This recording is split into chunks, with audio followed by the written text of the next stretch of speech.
Hi, in this video I'll show you dumb Skyrim builds that you can but shouldn't use for your next playthrough. Let's get into it. Did you know that Skyrim has forks and knives that can be equipped as weapons? The easiest way to get the knife and fork is to buy a house in Riften and buy the porch upgrade.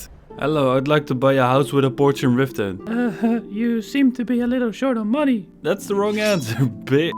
When you visit the porch, the weapon variant of the knife and fork are waiting for you outside. Alternatively, you can visit the Redwater skooma den. It will be on the first floor, next to the forge. The fork has the lowest base damage in the game of any weapon. Additionally, unlike the knife, it is not classified as a one-handed weapon, so it will not benefit from that skill. So if this video gets over 100 likes, I will make a video where I try to beat the game on legendary difficulty with this build. Bear in mind that these weapons cannot be improved with the smithing skill, yet they can be enchanted. So for this build, we prioritize one-handed, alchemy and enchanting. Also, don't forget to eat your vegetable soup so you can do infinite power attacks. In service of this, it's of the utmost important to always have your trusty chef's hat, which can also be enchanted. Since Magicka has no use for this build, you'll want to level stamina and health only. Okay, so I'm dividing the verdict of the builds into fun, functionality and memeability. This is all subjective of course, but if you disagree, you're wrong. If you really want to double down on the chef bit, be sure to pick up Namira's ring to locally source your ingredients. The shield barrier is a build that uses a shield, heavy armor, smithing and a special shout which I'll clarify later. The bread and butter of this build is doing damage with the shield bash. We prioritize putting points into the blocking skill tree. Most importantly, we want to get the power bash and deadly bash. Allow me to throw some numbers at you. We spruce up our build and armor with the smithing skill. A vegetable soup gives you the ability to infinitely shield bash, which stun locks even the largest of opponents, so stock up on those as well. Since all of these skills benefit from the warrior stone, be sure to activate it. After this, we're good to go to the best part of the build. We're going to unlock all of the wards of power for the shout animal allegiance, which can be found in the following 3 locations. Feel free to pause of course. Just take your time. If you do not feel like unlocking these shouts, just play as a wood elf and you get the command animal power as an active racial. This shout makes all the animals in a certain radius friendly and obedient to our commands. Hey bunny, suck my d***.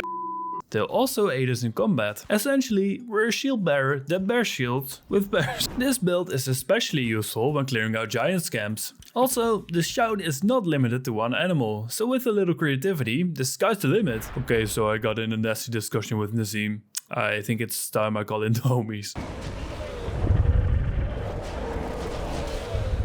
I have had my friend Generation Pixel recommend me playing as a man with his dog. Here, you go through the game with a pet dog by your side. Although this sounds fun for a build, other YouTubers already covered it. So we're going to put a little spin on this. What if, instead of being a man with a dog, we can be a dog with a dog? For this, we buy a dog from the stables in Markarth like we normally would. After this, we go through the companion's questline, giving us the ability to become a werewolf. You can get Hircine's ring as a potential quest reward from the quest Ill Met by Moonlight. This gives unlimited werewolf transformations. Congratulations, you are now a dog with this dog. Hey Rufus, why did the werewolf divorce his wife?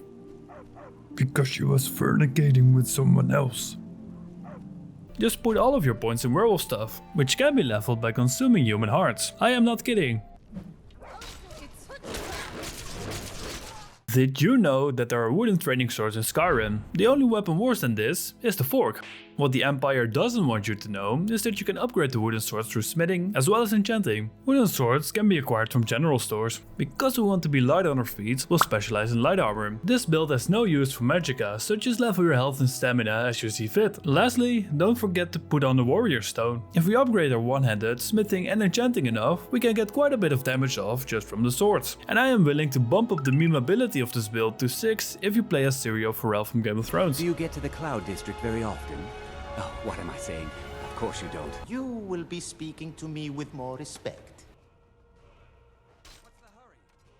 The last build is centered around the racist Dark Elf that has had enough of the way the North Street Dark Elves. Specializing in one-handed, the weapon of choice for this build is the Briarheart Geist, which is an axe that does additional damage to Nords. The reason I put this build as a bonus is because you cannot actually get this weapon by traditional means. Likely because Bethesda didn't want any racist weapons in their game. For this build, you'll specialize in one-handed and light armor, because you don't want to be slowed down when killing Northerners. Other than that, make sure you're able to upgrade steel weapons, because this weapon can be improved with steel smithing. And that's it, goodbye. My backstory is that I was sent to jail for killing too many people with my signature move. Cock butcher.